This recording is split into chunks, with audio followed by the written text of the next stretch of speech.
দীপ্ত সন্ধ্যা সংবাদে আমন্ত্রণ জানাচ্ছি আমি তারান্নুম জ্যোতি। শুরুতেই জানাবো সংবাদ শিরোনাম।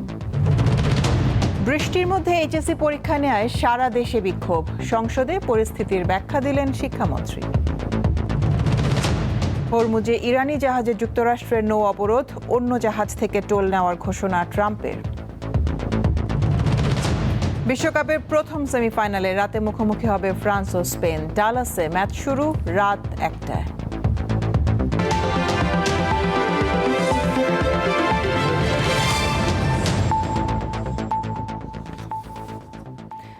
টানা বৃষ্টি ও জলাবদ্ধতার মধ্যে এইচএসসি পরীক্ষা নেওয়ায় শিক্ষামন্ত্রী আনাম ও এহসানুল হক মিলনের পদত্যাগ দাবি করেছেন শিক্ষার্থীরা।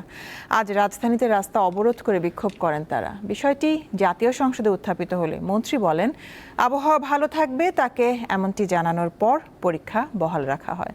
পদার্থবিজ্ঞান পরীক্ষার প্রশ্নপত্রে ভুলের জন্য পরীক্ষার্থীদের পূর্ণ নম্বর দেওয়া হবে বলে জানিয়েছেন মন্ত্রী। মঙ্গলবার বেলা 11টার দিকে রাজধানীর সায়েন্স ল্যাব মোড়ে হঠাৎ জড়ো হন একদল শিক্ষার্থী। এক পর্যায়ে রাস্তা অবরোধ করে বিক্ষোভ ও স্লোগান দিতে থাকেন তারা। গুরুত্বপূর্ণ এই রাস্তাটি অবরোধের কারণে যান চলাচল বন্ধ হয়ে যায়, ফলে সৃষ্টি হয় জনভোগান্তি।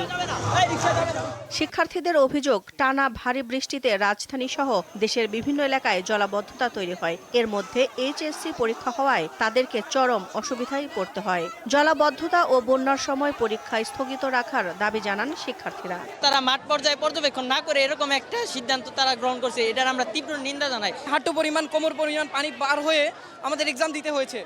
আমার কেন্দ্র পড়েছে অনেক দূরে, আমি কিভাবে যাব সেখানে? তিনি কালকে এসি রুমে বসেছিলেন এবং শিক্ষার্থীরা এই পর্যন্ত পানি নিয়ে পরীক্ষা দিতে গিয়েছে। সায়েন্স ল্যাব মোড় ছাড়াও ঢাকা বিশ্ববিদ্যালয়ের উপাচার্যের বাসভবনের সামনে এবং উত্তরায় শিক্ষার্থীরা জড়ো হয়ে বিক্ষোভ করেন। বৈরী আবহাওয়ার মধ্যে কেন পরীক্ষা নেওয়া হলো, জাতীয় সংসদে একজন স্বতন্ত্র সদস্য তা জানতে চান। শিক্ষামন্ত্রী এর ব্যাখ্যা দেন।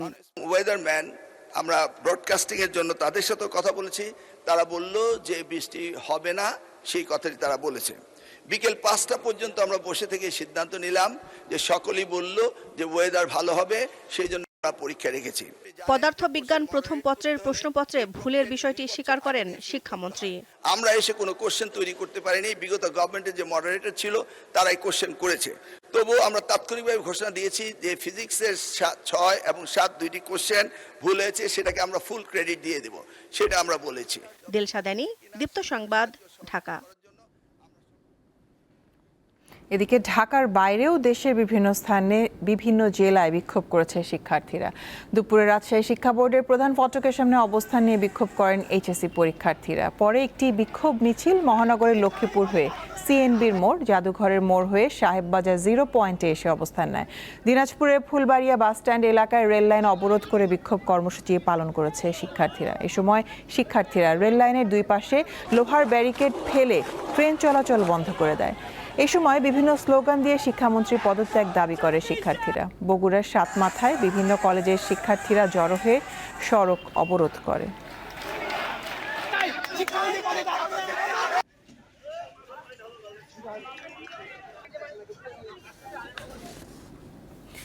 সিলেটের এমসি কলেজ ছাত্রাবাসে তরুণীকে তুলে নিয়ে দলবদ্ধ ধর্ষণের মামলায় 8 আসামির মধ্যে একজনকে মৃত্যুদণ্ড দিয়েছে আদালত। 3 জনকে দেওয়া হয়েছে যাবজ্জীবন কারাদণ্ড, বাকি 4 জন বেকসুর খালাস পেয়েছেন। দণ্ড ও খালাসপ্রাপ্ত সবাই নিষিদ্ধ সংগঠন ছাত্রলীগের সাবেক কর্মী।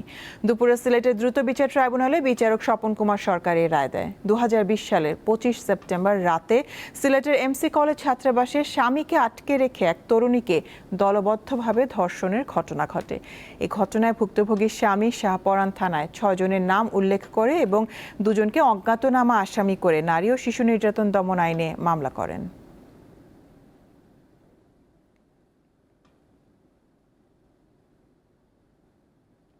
প্রধানমন্ত্রী তারেক রহমান বলেছেন, মেধাবী উদ্যোক্তাদের সহযোগিতা করতে সরকার প্রস্তুত। সকালে ঢাকা বিশ্ববিদ্যালয়ের নবাব নওয়াব আলী চৌধুরী সিনেট ভবনে তারুণ্য স্টার্টআপ ও সম্ভাবনার বাংলাদেশ শিরোনামে অনুষ্ঠানের উদ্বোধনীতে এসব কথা বলেন প্রধানমন্ত্রী। তিনি বলেন, একজন স্টার্টআপ উদ্যোক্তাকে ৫ লাখ টাকা থেকে ৫ কোটি টাকা পর্যন্ত সহযোগিতা করার চেষ্টা করবে সরকার। উদ্যোক্তা হয়ে দেশকে এগিয়ে নেওয়ার আহ্বান জানান প্রধানমন্ত্রী তারেক রহমান। যারা মানুষ, সমাজ, সামগ্রিকভাবে দেশের উপকার করছেন, আপনাদেরকে প্রয়োজন, আপনার জন্য আপনার প্রয়োজন না, আপনাকে প্রয়োজন লক্ষ কোটি মানুষের জন্য প্রয়োজন। এই যে আমরা রাত দিন পরিশ্রম করছি, চেষ্টা করছি একটু চেঞ্জ করার জন্য, আমার মনে হলো যে হ্যাঁ, আমরা কিছু সংখ্যক মানুষের হাতে দিয়ে যেতে পারবো, যারা আমরা যেখানে ছেড়ে যাব সেখান থেকে তারা দেশটাকে এগিয়ে নিয়ে যেতে পারবে। দেশটাকে আপনারা এগিয়ে নিয়ে যেতে পারবেন, আপনাদের কাছে এই প্রত্যাশাটা, এই দৃঢ় আশাটা, এই বিশ্বাসটা রেখে আমার বক্তব্য আমি শেষ করছি। ডক্টর মোহাম্মদ ইউনূসের ৬৬৬ কোটি টাকার কর মওকুফ বা মামলা তুলে নেওয়ার খবর সম্পূর্ণ মিথ্যা ও ভিত্তিহীন বলে জানিয়েছেন তার আইনজীবী ব্যারিস্টার আব্দুল্লাহ আল মামুন। তিনি জানান, গ্রামীণ কল্যাণের কর সংক্রান্ত মামলাটি এখনও হাইকোর্টে বিচারাধীন রয়েছে। মঙ্গলবার হাইকোর্টে এক ব্রিফিংয়ে ব্যারিস্টার মামুন জানান, ২০০৪ থেকে ২০১৭ সাল পর্যন্ত চুক্তির ভিত্তিতে পাওয়া মুনাফার ওপর গ্রামীণ কল্যাণ এরই মধ্যে ১৫% হারে উৎসে কর বা ট্যাক্স অ্যাট সোর্স পরিশোধ করেছে। কিন্তু ২০১৭ সালে একজন জয়েন্ট কমিশনার তার এখতিয়ারের বাইরে গিয়ে বেআইনিভাবে পুনরায় এই ৬৬৬ কোটি টাকা কর আরোপ করেন। এর বৈধতা চ্যালেঞ্জ করে গ্রামীণ কল্যাণে দায়ের করা ২টি রিট মামলা বর্তমানে হাইকোর্টের একটি বেঞ্চে শুনানির অপেক্ষায় রয়েছে। সংবাদের মাধ্যমে আসলো যে ডক্টর মোহাম্মদ ইউনূস সাহেব ক্ষমতা থাকাকালীন অবস্থায় এই মামলাটা তার পক্ষে উইথড্র করে নিয়েছেন। আমার মনে হয় আপনাদের এমন কোনো মিডিয়া নাই এইটা প্রচারিত হয় নাই জনগণের কাছে। আসলে মামলার জায়গায় আছে, বর্তমানে এটা পেন্ডিং আছে, আমরাই নিজেরাই এটাকে লিস্টে এনেছি। ভারী বৃষ্টিপাত ও উজানের ঢলের প্রভাবে লালমনিরহাটে তিস্তা নদীর পানি বিপদসীমার উপরে প্রবাহিত হচ্ছে। আজ সকাল ৬টায় তিস্তা ব্যারেজে ডালিয়া পয়েন্টে পানি বিপদসীমার ৭ সেন্টিমিটার উপরে ছিল। পানি বৃদ্ধির ফলে প্লাবিত হয়েছে লালমনিরহাট জেলার নদী তীরবর্তী নিচু এলাকা। পানির চাপ কমাতে খুলে দেওয়া হয়েছে তিস্তা ব্যারেজের সবকটি জলকপাট।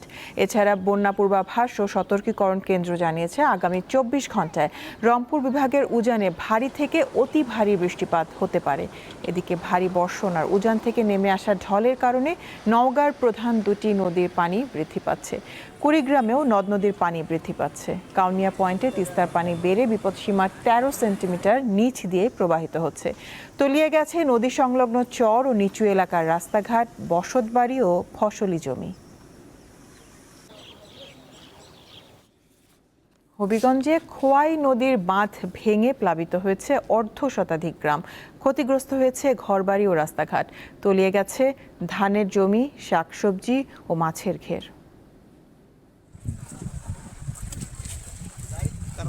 হবিগঞ্জ সদর উপজেলার লস্করপুর ইউনিয়নের কালীগঞ্জের খোয়াই নদীর এই বাঁধ ভেঙে প্রায় অর্ধশতাধিক গ্রাম প্লাবিত হয়।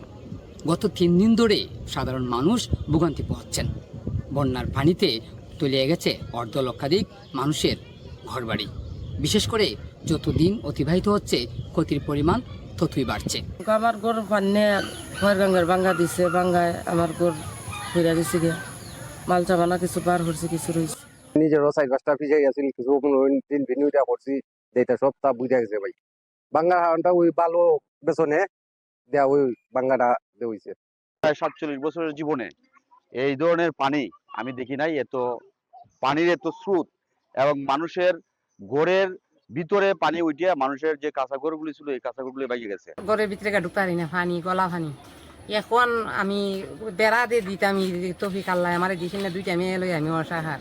খোয়াই বাঁধ নির্মাণের মেরামতের উদ্যোগের কথা জানালেও 4 দিন অতিবাহিত হলো এখন পর্যন্ত পানি উন্নয়ন বোর্ড কোনো কার্যকর পদক্ষেপ গ্রহণ করছে না। সংশ্লিষ্ট কর্তৃপক্ষরা আমাদের জানিয়েছেন, হবিগঞ্জ সদর উপজেলার লস্করপুর ইউনিয়নে বন্যার দুর্গতদের প্রায় 20 কোটি টাকার ক্ষয়ক্ষতি হয়েছে। বন্যার পানিতে ভেসে গেছে মাছের ঘের, শাকসবজি, আউশ ধানের জমি এবং বাড়িঘর বিলীন হয়েছে। এতে করে সাধারণ মানুষ অনেকটাই দুশ্চিন্তায় পড়েছেন। কিভাবে ক্ষতি পুষিয়ে উঠবেন এ নিয়ে তাদের মাথায় এখন চিন্তার বাজ। ক্ষতি পুষিয়ে উঠতে সরকারি সহযোগিতা চেয়েছেন বন্যা দুর্গতরা।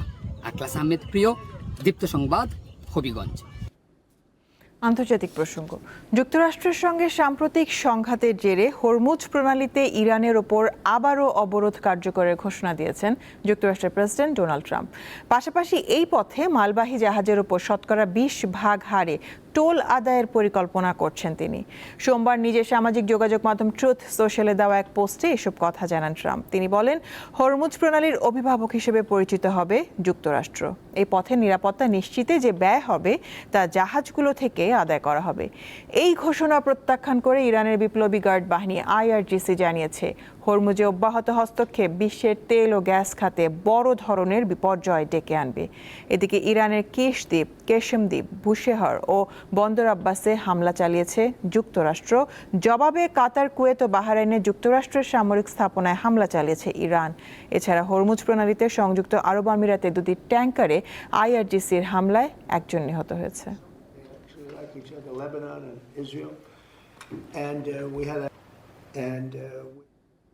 এবার BRB কেবলস নিবেদিত ফিফা ওয়ার্ল্ড কাপ 2026।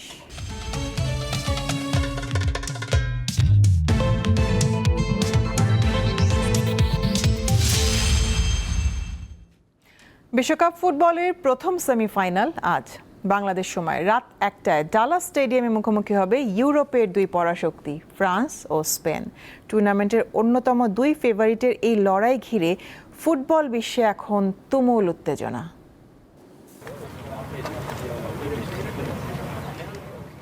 কিছু সেমিফাইনাল পরের ধাপের যাওয়ার সিঁড়ি, আবার কিছু সেমিফাইনাল আছে যা ফাইনালেরই প্রতিচ্ছবি। স্পেন বনাম ফ্রান্স ম্যাচটিকে রাখা যায় দ্বিতীয় ক্যাটাগরিতে। এই লড়াইয়ের মূলে আছে খেলার ধরন, উত্তেজনা ও ইতিহাস।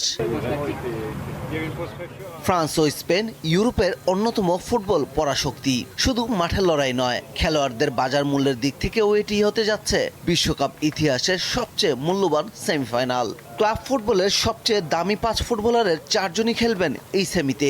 দুই দলের খেলোয়াড়দের সম্মিলিত বাজার মূল্য প্রায় $3 বিলিয়ন, যা বাংলাদেশি মুদ্রায় 37,000 কোটি টাকারও বেশি।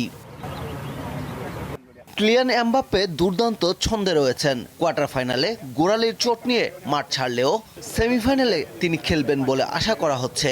এ পর্যন্ত টুর্নামেন্টে 8 গোল করে তিনি গোল্ডেন বুটের দৌড়ে লিওনেল মেসির সঙ্গে যৌথভাবে শীর্ষে রয়েছেন। পরিসংখ্যান ভিত্তিক বিশ্লেষক প্রতিষ্ঠান অপটার সুপার কম্পিউটারের পূর্বাভাস অনুযায়ী স্পেনের চেয়ে এগিয়ে রয়েছে ফ্রান্স। এটি দেশটির 8ম বিশ্বকাপ সেমিফাইনাল। জার্মানি ও ব্রাজিলের পর টানা 3 বিশ্বকাপের ফাইনালে ওঠার সুযোগ তাদের সামনে।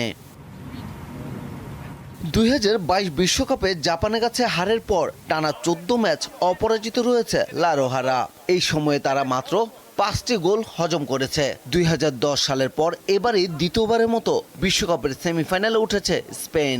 ফ্রান্সকে হারাতে পারলে ইউরোপের প্রথম দল হিসেবে বড় টুর্নামেন্টে টানা 8 নকআউট ম্যাচে জয়ের ইতিহাস গড়বে তারা। বিশ্বকাপে এটি হবে ফ্রান্স ও স্পেনের দ্বিতীয় সাক্ষাৎ। 2006 সালের শেষ ষোলোতে স্পেনের বিপক্ষে 3-1 গোলের জয় পেয়েছিল ফ্রান্স। ডালাসে ফ্রান্স স্পেনের আজকের ম্যাচে প্রধান রেফারি হিসেবে থাকবেন মধ্য আমেরিকার দেশ এল সালভাদরের ইভান বাটন। পারভেজ খোকন, দীপ্ত স্পোর্টস। অন্যদিকে বিশ্বকাপের দ্বিতীয় সেমিফাইনালে ইংল্যান্ডের বিপক্ষে বিশেষ এক স্মৃতি বুকে নিয়ে মাঠে নামতে যাচ্ছে আর্জেন্টিনা। এই দিন সৌভাগ্যের নীল জার্সিতে মাঠে নামবে বর্তমান চ্যাম্পিয়নরা। বুধবার বাংলাদেশ সময় রাত 1টায় আটলান্টার মার্সিডিজ বেঞ্জ স্টেডিয়ামে হতে যাওয়া এই মহারণে লিওনেল স্কালোনির দল খেলবে তাদের ঐতিহ্যবাহী বিকল্প নীল জার্সি পরে। অন্যদিকে ইংল্যান্ড থাকবে পরিচিত সাদা হোম কিটে। Argentina football association, English football association এবং ফিফার প্রতিনিধিদের বৈঠকের পর জার্সির বিষয়টি চূড়ান্ত করা হয়েছে। এই সিদ্ধান্তের মধ্য দিয়ে ফিরে আসছে 1986-তে মেক্সিকো বিশ্বকাপের সেই অবিস্মরণীয় স্মৃতি। কোয়ার্টার ফাইনালে ইংল্যান্ডের বিপক্ষেও নীল জার্সি পরেই খেলেছিল আর্জেন্টিনা। সেই ম্যাচেই দিয়েগো মারাডোনা উপহার দিয়েছিলেন ফুটবল ইতিহাসের দুই বহুল আলোচিত মুহূর্ত, হ্যান্ড অফ গড এবং গোল অফ দ্য সেঞ্চুরি।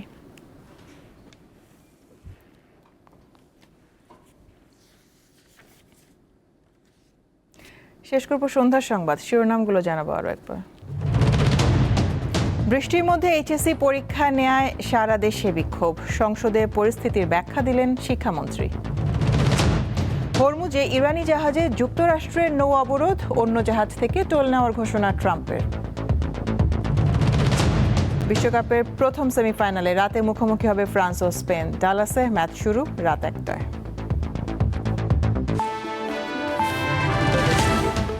এই ছিল এখনকার মতন। আমাদের পরবর্তী সংবাদ দেখার আমন্ত্রণ রইল। দর্শক, আরও তথ্য বিনোদনের সংবাদ জানতে যুক্ত থাকুন দীপ্ত টিভির ডিজিটাল প্ল্যাটফর্মগুলোতে। ধন্যবাদ সবাইকে।